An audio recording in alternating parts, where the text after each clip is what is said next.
मेरी बेटी ने मुझे अपने घर पर अपने मदद के लिए बुलाया था। जैसे ही मैं उसके घर पहुंची, दामाद ने मेरी स्वागत सत्कार शुरू कर दिया। एक बार तो आधी रात को दामाद अचानक मेरे कमरे में आया। मेरे बगल में आकर उसने मेरी चादर के ऊपर से हाथ फेरते हुए कहा, सासू माँ, आपकी बेटी अब बहुत थकी हुई है। अब वह पुरानी लगने लगी है। अब आप ही मुझे खुश रख सकेंगी। दामाद ने मुझे सांस लेने का भी समय नहीं दिया। वह रात से लेकर सुबह के 3 बजे तक लगातार। नमस्ते दोस्तों, आज की इस कहानी में आपका स्वागत है। मेरा नाम राधिका है और आज मैं आपको अपना और अपनी बेटी की कहानी सुनाने जा रही हूँ, तो दिल को थाम कर सुनिएगा। मेरी बेटी को उसके ऑफिस के काम से घर के कामों के लिए समय नहीं मिल रहा था। एक दिन उसका मुझे फोन आया और उसने कहा, माँ, मुझे घर के कामों में आपकी बहुत जरूरत है। कुछ दिन मेरे पास आओगी क्या? बेटी की चिंता में मैं तुरंत उसके घर चली गई। मुझे देखते ही बेटी से ज्यादा दामाद खुश हो गए। वे मेरी इतनी सेवा सत्कार क्यों कर रहे थे, ये मुझे समझ नहीं आ रहा था। लेकिन दामाद अचानक से बदल गए थे। मुझे देखते ही मेरी बेटी ने मुझे गले लगाया। उसके पीछे दामाद ने भी मुझे गले लगाया। इससे पहले उन्होंने कभी मुझे इस तरह से गले नहीं लगाया था। अचानक उनमें इतना बदलाव कैसे आ गया, ये मेरी समझ में नहीं आया। जब दामाद ने मुझे गले लगाया तो मुझे बहुत शर्म महसूस हुई। मेरी बेटी सरिता ने अपने पति के इस व्यवहार पर ध्यान भी नहीं दिया। जैसे ही मैं बेटी के घर पहुंची, उसने मुझसे कहा कि वह मेरे हाथों से बनी उसकी पसंदीदा सब्जी खाना चाहती है। आते ही मैं फ्रेश होकर बेटी के किचन में चली गई। उस रात दामाद और बेटी दोनों बड़े चाव से खाना खा रहे थे। खाना खत्म होते ही सरिता बोली, माँ, आज आपके हाथ का खाना खाकर बहुत अच्छा लगा। उसके कहने पर दामाद ने भी हामी भरते हुए कहा, मुझे तो ऐसा लग रहा है जैसे बहुत दिनों बाद पेट भरकर खाया हो। दामाद ने मेरी तारीफ किया तो सरिता ने अपने पति को गुस्से से देखना शुरू कर दिया।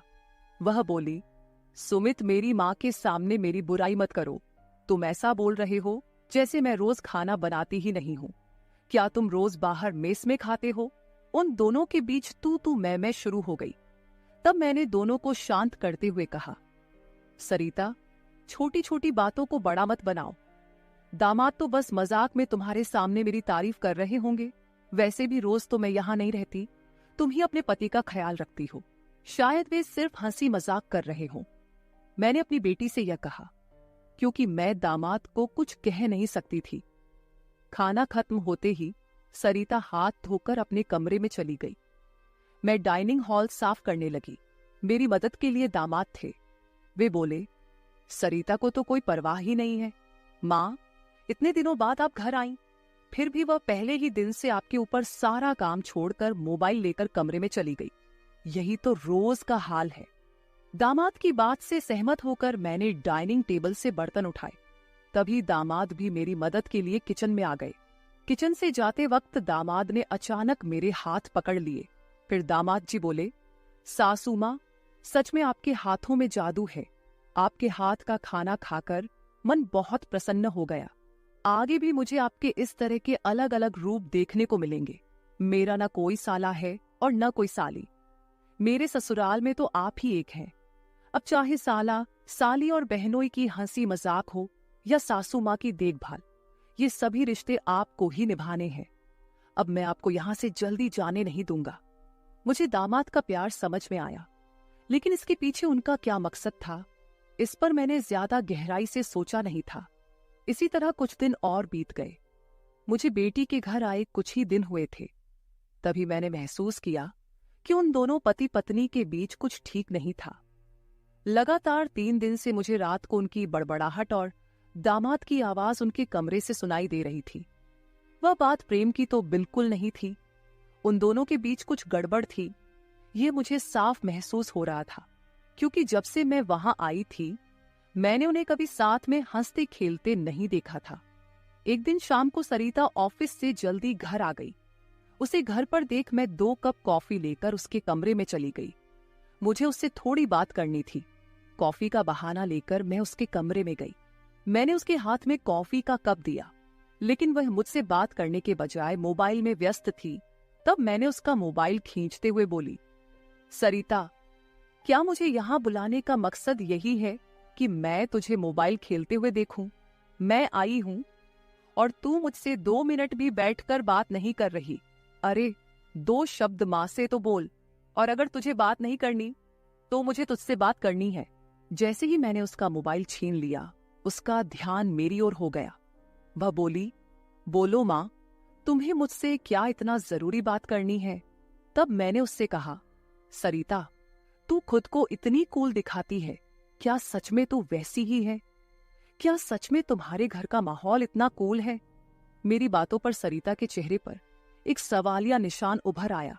वह बोली, माँ, तुम क्या बोल रही हो? मुझे तो कुछ समझ में नहीं आ रहा। जो बोलना है सीधे बोलो। अब तुम टीचर नहीं हो और ना मैं तुम्हारी स्टूडेंट, जो तुम मुझसे इतने सख्ती से बात कर रही हो। सरिता के कंधे पर हाथ रखकर मैंने उससे कहा, अरे, पिछले 3 दिनों से रात को मुझे तुम्हारे कमरे से तुम दोनों की बड़बड़ाहट सुनाई दे रही है। क्या तुम दोनों के बीच सब कुछ ठीक है? अभी तुम्हें बच्चा भी होना है। अभी से ही तुम्हारे बीच अनबन शुरू हो गई है। अभी तो तुम्हें साथ में पूरा जीवन बिताना है। ये सही तरीका नहीं है। मेरी बातों का जवाब देते हुए सरिता बोली, माँ, मुझसे कहने के बजाय समीर से कहो, क्योंकि हमेशा वही झगड़ा शुरू करता है। उस दिन भी देखा ना, कैसे वह खाने की टेबल पर मुझे कुछ भी बोल रहा था। फिर वह बोली, माँ, अब तुम ही बताओ, मैं ऑफिस में भी थक जाती हूँ। ऊपर से घंटों ट्रैफिक में फंसकर घर आना पड़ता है। अब 3 दिन से तुम घर आई हो तो मुझे थोड़ी राहत मिली है, नहीं तो रोटियां बेलते वक्त भी मेरी आंख लग जाती थी। अब इतनी थकान के बाद भी मैं समीर को कैसे समय दूं? समीर तो कुछ समझने को तैयार ही नहीं है। और वैसे भी तुम्हें यहां बुलाने का आइडिया उसी का था। वह कह रहा था कि सासू माँ के आने से तुम्हें भी थोड़ा आराम मिलेगा। तुम यहां आई हो तो उसकी खाने की शिकायतें भी थोड़ी कम हो गई हैं। नहीं तो हर बात में ये ऐसा और वो वैसा ही चलता रहता था। तुम्हें बुलाने से पहले वह कह रहा था कि जब मेरी सासू माँ आएंगी तो मैं उनसे सारी ख्वाहिशें पूरी करवाऊंगा। अब तुम्हारे दामाद को तुमसे क्या ख्वाहिशें पूरी करवानी है, ये तुम ही देख लो। उसकी शिकायतों से तो मुझे थोड़ी राहत मिल गई है। सरिता की बातें सुनकर मुझे लगा कि सच में उसे काम से समय नहीं मिल पाता होगा, इसलिए समीर को खाने पीने की परेशानी हो रही होगी। और शायद इसलिए उन्होंने मुझे कुछ दिनों के लिए बुला लिया होगा। लेकिन दामाद को मुझसे और भी ख्वाहिशें पूरी करवानी थीं, इसका मुझे कोई अंदाजा नहीं था। सरिता की बातें सुनकर मुझे लगा कि उनके बीच सामान्य झगड़े हैं जो वे खुद सुलझा लेंगे। इसलिए आगे मैंने सरिता को और नहीं समझाया। जैसे ही मैं उसके कमरे से बाहर निकली, मुझे दामाद की गाड़ी का आवाज सुनाई दिया। उस दिन समीर भी जल्दी घर आ गए थे। उन्हें घर में देखकर मैंने कहा, आज आप जल्दी आ गए, चलो अच्छा हुआ। आज तुम दोनों बाहर जाकर डिनर कर लो, घर में संभाल लूंगी। उन्हें थोड़ा बाहर घूमने फिरने का मौका मिलेगा, इसलिए मैंने उन्हें डिनर के लिए बाहर जाने को कहा। लेकिन दामाद ने कहा, सासू माँ, होटल जाने की जरूरत नहीं है। आज मेरे बॉस का 50वां जन्मदिन है। बॉस ने जन्मदिन के मौके पर एक 5 स्टार होटल में पार्टी रखी है और हमें खास तौर पर उस पार्टी में बुलाया गया है। समीर की बात सुनकर मैंने कहा, अरे वाह, तो फिर तुम दोनों जल्दी से अच्छे से तैयार हो जाओ और साथ में पार्टी में जाओ। तब दामाद जी बोले, सासू माँ, हम दोनों अकेले नहीं जाएंगे। बॉस ने पूरे परिवार को बुलाया है और आप भी हमारे परिवार हैं, इसलिए आप भी हमारे साथ चलो। तब सरिता भी मुझसे जिद करने लगी। उसने कहा, माँ, घर पर तुम अकेले बैठी क्या करोगी? तुम भी हमारे साथ चलो, तुम्हें भी अच्छा लगेगा। एक तो जब से तुम यहाँ आई हो, मैं तुम्हें कहीं बाहर घुमाने भी नहीं ले जा पाई। मैं छुट्टी लूंगी तो लूंगी, पर अभी तो तुम हमारे साथ बाहर चलो, कम से कम तुम्हारा भी मन थोड़ा हल्का हो जाएगा। उन दोनों का इतना जोर बढ़ गया कि मुझे भी उनके साथ जाने के लिए तैयार होना पड़ा। मैं हमेशा कहीं भी जाती थी तो अपने साथ 1-2 पार्टी वियर कपड़े रखती थी।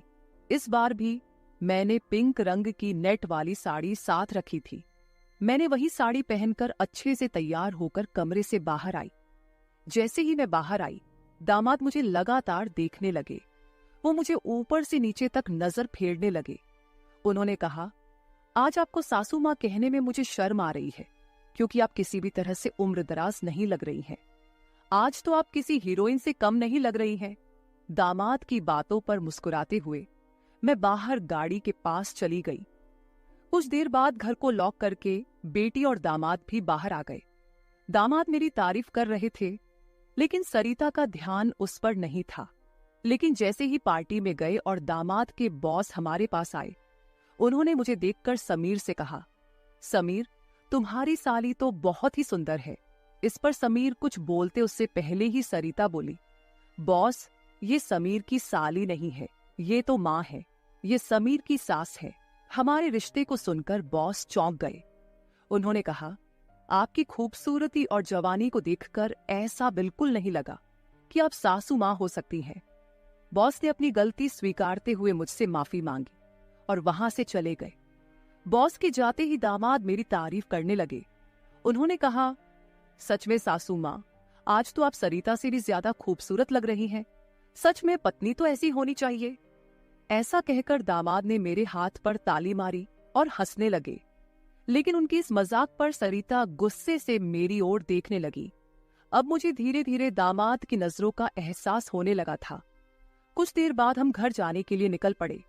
घर पहुंचते ही सरिता और मैं एक साथ गाड़ी से उतरे। गाड़ी से उतरते ही सरिता ने मुझसे कहा, माँ, आज के बाद तुम्हें इतना सजने संवरने की कोई जरूरत नहीं है। थोड़ा अपनी उम्र के हिसाब से रहना सीखो। गुस्से में तीखे शब्द बोलते हुए सरिता पैर पटकती हुई घर के अंदर चली गई। मुझे उसका गुस्सा कुछ समझ नहीं आया। असल में मुझे तो किसी भी बात पर गुस्सा आने का सवाल ही नहीं था। फिर भी सरिता मुझसे नाराज होकर पैर पटकते हुए घर के अंदर चली गई थी। नादान लड़की सोचकर मैंने उसकी बातों को नजरअंदाज किया और घर में जाकर अपने कमरे में चली गई। कुछ देर बाद फ्रेश होकर मैंने रात में सोने के लिए नाइट गाउन पहन लिया। रोज की तरह सोने से पहले मैंने अपने हाथ पैरों पर बॉडी लोशन लगाया। तभी अचानक दरवाजे पर दस्तक हुई। दरवाजे पर दामाद थे। हमारी नजरें मिलते ही दामाद ने कहा, सासू माँ, अंदर आ सकता हूं। ये घर उनका ही था, फिर भी वो कमरे में आने के लिए मुझसे अनुमति ले रहे थे। मैंने कहा, ये घर तो आपका ही है, मेरी अनुमति लेने की क्या जरूरत? आप यहां कभी भी आ जा सकते हो। फिर हंसते हुए दामाद कमरे के अंदर आ गए। उन्होंने मेरी ओर देखकर कहा, सासू माँ, सच में आज आप बहुत सुंदर लग रही थी। वैसे तो मैं आपको कभी यह कॉम्प्लीमेंट देना चाहता था कि आप आज भी जवान और खूबसूरत दिखती हैं। कभी कभी सच में आपको सासू माँ कहने में मुझे शर्म महसूस होती है। कभी कभी तो आपको नाम से बुलाने की इच्छा होती है। सच में आप सरिता की बहन जैसी लगती हैं। बाहर कुछ समय पहले सरिता ने जो गुस्से में आपको कहा, वह सब मैंने सुना। उसकी बातों पर ध्यान मत दीजिए। और हाँ, एक जरूरी बात यह है कि सरिता की बातों को दिल पर लेकर आप अपना रहन सहन बिल्कुल मत बदलिए। आप जैसी हैं बहुत अच्छी हैं। दामाद के मुंह से अपनी तारीफ सुनकर मेरे मन में लड्डू फूटने लगे। अगर 45 साल की किसी महिला की तुलना 21 साल की जवान लड़की से की जा रही हो, तो जाहिर है वह महिला खुश होगी ही। उस समय मेरे साथ भी वैसा ही हुआ था। दामाद की प्रशंसा पर मैं शर्मा गई थी। उस दिन के बाद दामाद की हदें बढ़ने लगी। 4 दिन बाद मुझे अपनी बेटी के कमरे से उनकी बहस की आवाजें सुनाई दी। मैं अपने कमरे से बाहर झांकते हुए वह सब सुन रही थी। तभी दामाद कमरे से बाहर आते दिखे।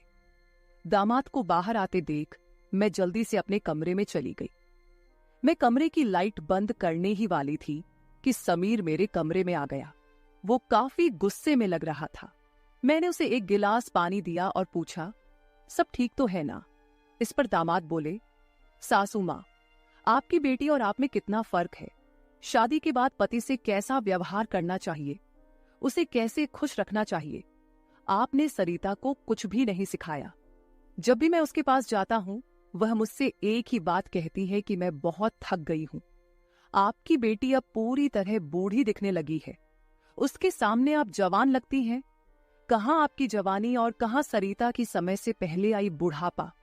मैंने शांत रहकर समीर की सारी बातें चुपचाप सुनी। उनकी बातें खत्म होते ही मैंने उसे समझाते कहा, दामाद जी, आप गुस्सा मत कीजिए। सरिता अपने ऑफिस के काम में पूरी तरह थक जाती है। इसलिए वह थोड़ी परेशान हो गई है। कुछ दिन आप दोनों बाहर घूमने चले जाइए, सब कुछ ठीक हो जाएगा। काम की भाग दौड़ में खुद के लिए भी समय निकालना जरूरी है। इस पर दामाद बोले, मैं तो सब कुछ करने के लिए तैयार हूँ, लेकिन आपकी बेटी को ऑफिस से छुट्टी लेने की इच्छा होगी, तभी मैं भी उसके साथ कहीं जा सकूंगा। मैंने फिर से दामाद को समझाया और उनके हाथ में पानी का गिलास दिया। दामाद से बात करते हुए अनजाने में मेरा हाथ उनके पैर पर रख दिया गया।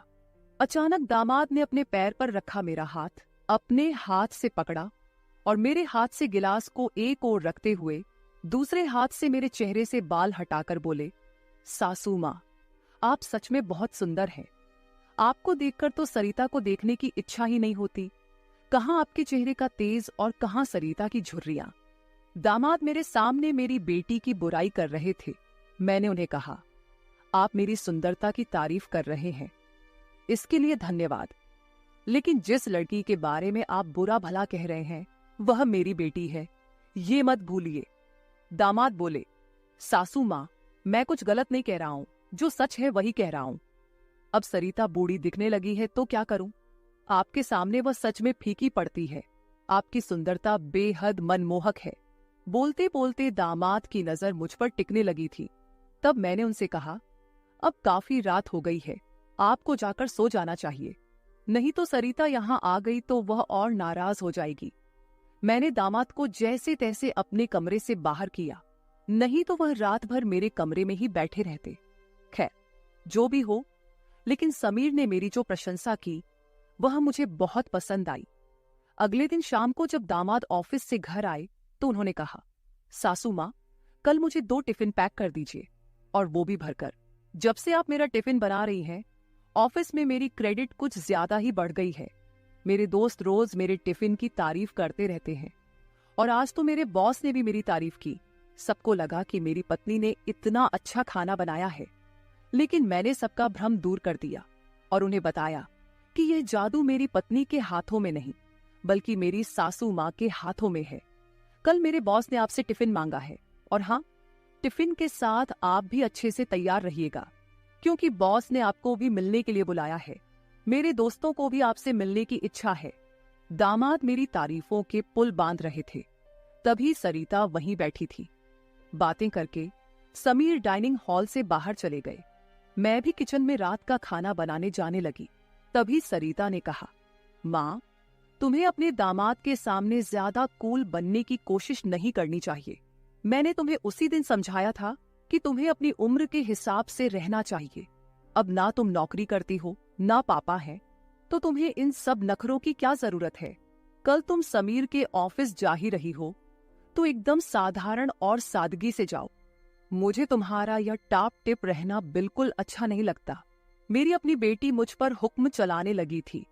उस समय मुझे सरिता की बातों पर बहुत गुस्सा आया। मैंने उससे कहा, सरिता, उस दिन मैंने तुम्हें बच्चा समझकर कोई जवाब नहीं दिया, लेकिन अब तुम्हारी हिम्मत बढ़ती जा रही है। याद रखना, मैं तुम्हारी माँ हूं, ये मत भूलना। मुझसे बात करते समय अपनी जुबान का ख्याल रखो। एक बात तो तुम्हें भी अच्छे से पता है कि मुझे हमेशा से टापटिप रहने की आदत है। मैं अपनी आदत किसी के कहने से नहीं बदलूंगी। इंसान जितना अच्छा रहता है उतना ही फ्रेश दिखता है, यही मेरा मानना है। तुम चाहे कुछ भी कहो, मैं अपनी रहन सहन नहीं बदलने वाली। अगर किसी को बदलना है तो तुम खुद को बदलो, अपना चिड़चिड़ा स्वभाव बदलो। कभी कभी तो मुझे लगता है कि तुम मेरी ही बेटी हो या नहीं। उस दिन पहली बार मैं अपनी बेटी से इतने गुस्से में बात कर रही थी। इससे पहले सरिता ने भी कभी मुझसे इतने कटु शब्दों में बात नहीं की थी। इसलिए उससे गुस्सा होकर मैं किचन में चली गई। उस रात खाना खाते समय भी मैंने किसी से बात नहीं की। अगले दिन दोपहर के 1 बजे के बाद मुझे मेरे दामाद का फोन आया, तो मैं तैयार होकर उनके ऑफिस जाने के लिए निकली। शाम को मैं और समीर साथ ही घर लौटे। मुझे और समीर को साथ देखकर सरिता और भी ज्यादा नाराज हो रही थी। अब मुझे उसकी नाराजगी से कोई फर्क नहीं पड़ता था। वो तो अपने पति को भी खुश नहीं रख पाई थी। मैंने भी अब उससे किसी तरह की कोई उम्मीद नहीं रखी थी। लेकिन इधर मेरे दामाद अब मुझसे बहुत अच्छे से पेश आने लगे थे। हर 2-3 दिन में वो मुझसे कहते कि उनके ऑफिस में उनके दोस्तों ने या कभी उनके बॉस ने मुझसे मिलने के लिए बुलाया है। उस दिन भी सुबह नाश्ता करते समय दामाद ने मुझसे कहा, सासू माँ, घर के सारे काम जल्दी निपटा लीजिए क्योंकि आज भी आपको ऑफिस जाना है। मैंने उनकी बात पर सहमति जताई। जैसे ही समीर ऑफिस के लिए निकले, सरिता ने मुझे घेर लिया। उसने कहा, माँ, मैं कुछ दिनों से देख रही हूँ रोज तुम अपने दामाद के ऑफिस जा रही हो, शाम को उनके साथ हंसती खेलती घर लौटती हो। अब भी तुम दोनों में सास दामाद का रिश्ता बरकरार है या फिर सीमाएं पार हो गई हैं? उस समय सरिता कुछ ज्यादा ही बोल गई थी। मैंने उस पर जोर से चिल्लाई, फिर भी उसे कोई फर्क नहीं पड़ा। उसने कहा, मुझ पर चिल्लाने की बजाय एक बार यह सोचो कि तुम्हारा और तुम्हारे दामाद का रिश्ता किस मोड़ पर जा रहा है। अगर मेरी बात समझ में नहीं आई तो तुम यहां से जा सकती हो। उसकी बातें सुनकर मेरी आंखों से आंसू बहने लगे। मेरे आंसुओं की परवाह किए बिना सरिता ऑफिस चली गई। उसके बाद 5 घंटे बीत गए, लेकिन मैं अपने कमरे में बैठी आंसू बहाती रही। समीर के लगातार फोन आ रहे थे, लेकिन मैंने फोन उठाने से इनकार कर दिया। 5 घंटे बाद मैंने खुद को संभाला और अपना बैग पैक करने लगी। जैसे ही मैं सरिता के घर से निकलने लगी, दरवाजा खोलते ही मैंने देखा कि बाहर मेरा दामाद गाड़ी पार्क कर रहा था। मुझे अचानक जाता देख उन्होंने मेरा हाथ पकड़ा और सीधे घर के अंदर ले आए। कमरे में पहुंचते ही समीर ने मेरा बैग खाली कर दिया। वह बोले, सासू मां, ये क्या हो रहा है? आप बिना कुछ कहे यहां से क्यों जा रही हैं? मैंने उन्हें सरिता की बात कुछ नहीं बताई। मैंने कहा, मेरे कारण शायद आपके रिश्ते में दूरियां आ रही हैं। अब मुझे भी यहां आए काफी दिन हो गए हैं। मैं अपनी बेटी का घर नहीं तोड़ना चाहती। आप अपने जीवन में खुश रहिए, अब मुझे यहां से जाना चाहिए। मैं फिर से अपना बैग पैक करने लगी। तभी दामाद ने मुझे अपनी ओर घुमाए। फिर मेरे कंधे पर हाथ रखकर उन्होंने कहा, सासू मां, जरूर सरिता ने आपको कुछ बुरा भला कहा होगा। मैंने आपको पहले ही समझाया था कि उसकी बातों पर ध्यान न दे। वह मूर्ख है, उसे खुद को संभालना नहीं आता। मुझे तो लगता कि आपकी बेटी आपसे जलने लगी है। जो लोग जलते हैं वे दुआ नहीं देते, इसलिए आपको भी बेफिक्र होकर ठाठ से रहना चाहिए। समीर मुझे हंसाने की कोशिश करने लगे। मेरी आंखों में आंसू देखकर उन्होंने मेरे आंसू पोंछे और कहा, किसी की बातों से इतना हताश मत होइए, मैं आपके साथ हूं। उनके बोलने में एक अलग ही प्यार था। उस दिन के बाद से रोज रात को जब सरिता सो जाती, समीर मेरे कमरे में आने लगे। अब उनका मेरे कमरे में आना मुझे खटकता भी नहीं था, क्योंकि हमारा रिश्ता एक अलग ही मोड़ पर जाने लगा था। अब समीर मेरे सिर्फ दामाद नहीं रहे। 4-5 दिन से समीर मेरे कमरे में आ रहे थे। कुछ दिन बाद अचानक मेरे मन में ख्याल आया कि अगर सरिता को यह सब पता चल गया तो, इसलिए मैं समीर के सामने यह सवाल रखी। मैंने कहा, समीर, तुम रोज रात को सरिता की नजरों से छुपकर मेरे कमरे में आते हो, लेकिन क्या तुम पक्का करते हो कि वह गहरी नींद में होती है? अगर तुम्हारी लापरवाही के कारण सरिता अचानक मेरे कमरे में आ गई और उसने यह सब देख लिया तो क्या होगा? इस पर समीर ने कहा, सासू मां, कभी न कभी हमें इस स्थिति का सामना करना ही होगा। जो काम मेरी पत्नी को करना चाहिए था वह आपने किया, इसमें आपकी क्या गलती है? उसे वक्त रहते सब कुछ समझना चाहिए था। अब वक्त उसके हाथ से निकल गया है। आप ज्यादा चिंता मत कीजिए, नहीं तो आपके चेहरे पर भी झुर्रियां आने लगेंगी। आप चिंता मत करें, बस सरिता के सामने इस रिश्ते को स्वीकार करने का साहस रखिए।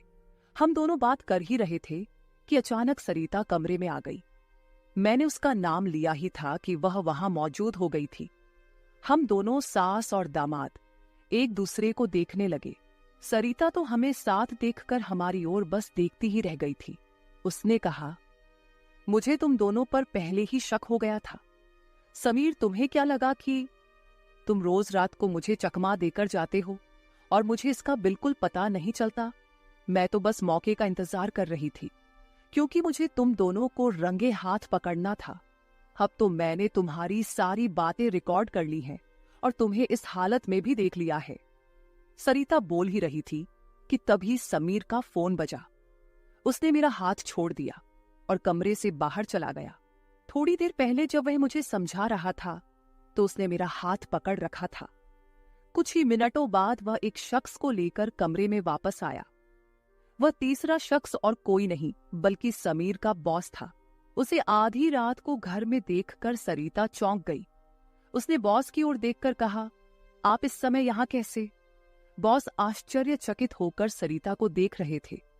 तब सरिता बोली, आप यहाँ क्यों आए हैं ये तो मुझे नहीं पता, पर मुझे अब एक गवाह मिल गया है। वह बॉस के सामने मेरे और मेरे दामाद के रिश्ते के बारे में बकवास करने लगी।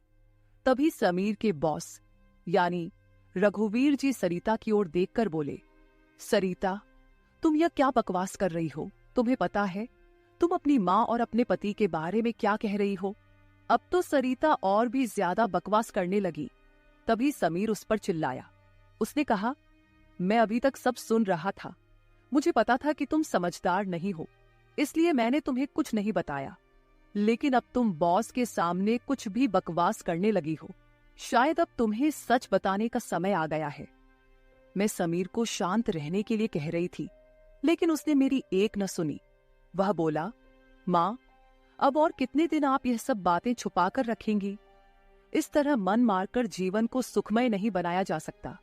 जीना है तो खुले दिल से जियो। आपको किसी से डरने की जरूरत नहीं है, क्योंकि आपने कोई अपराध नहीं किया। समीर ने सरिता से कहा, सरिता, पिछले कुछ दिनों से मैं इस कमरे में आ रहा हूं, ये सच है। लेकिन मैं इस कमरे में क्यों आ रहा था, इसका कारण वो नहीं है जो तुम सोच रही हो। इसका असली कारण कुछ और ही है। मैं यहां इसलिए आता था ताकि अपने बॉस को तुम्हारी माँ के कमरे में सुरक्षित छोड़ सकूं। मैं तुम्हारी माँ के साथ नहीं बल्कि मेरे बॉस होते थे। जिस दिन हम बॉस के जन्मदिन की पार्टी में गए थे, उस रात जब हम पार्टी से घर लौटे थे, तो मैंने तुम्हारी माँ को उनके कमरे में रोते हुए देखा था। उसी रात बॉस ने मुझसे तुम्हारी माँ का फोन नंबर भी लिया था। उस रात बॉस बार बार तुम्हारी माँ को फोन कर रहे थे। उस रात जब मैं अचानक तुम्हारी माँ के कमरे में गया, तो मैंने उनके फोन में बॉस के कई मिस्ड कॉल देखे। अगले दिन मैंने बॉस से इस बारे में पूछा, तभी मुझे सच्चाई पता चली। एक समय था जब तुम्हारी माँ और बॉस एक ही कॉलेज में पढ़ते थे। इतना ही नहीं, उन दोनों के बीच प्यार भी था, लेकिन घर वालों के दबाव के कारण वे अपना जीवन एक साथ नहीं बिता सके। पर किस्मत ने 30 साल बाद उन्हें एक बार फिर से आमने सामने खड़ा कर दिया।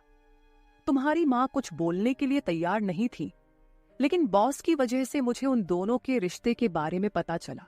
तब से मैंने जानबूझकर कभी दोस्तों का बहाना बनाया तो कभी बॉस का, ताकि तुम्हारी माँ और बॉस को एक दूसरे से मिलवा सकूं। धीरे धीरे मैंने तुम्हारी माँ के चेहरे पर खुशी देखनी शुरू की। वह भी अपना पुराना रिश्ता जीने लगी, लेकिन तुमने इसे गलत समझा और माँ पर गलत आरोप लगाए।